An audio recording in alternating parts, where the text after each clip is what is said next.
Hi friends, this is 5 Stock YouTube channel. Here is Samsung Galaxy M33 5G smartphone.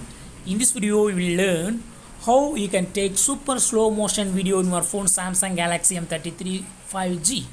First of all, open camera in your phone and click on more button and click on super slow motion here and bring any subject now. And important thing is here, your subject should be of super fast action. So I fastly shake this subject and start recording.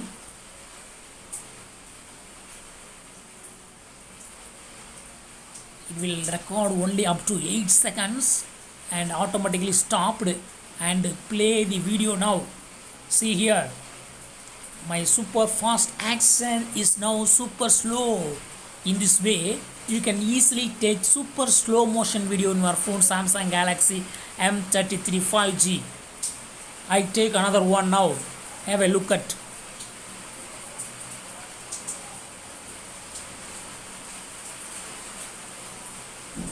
Only 8 seconds will be of super slow. See here. Yes.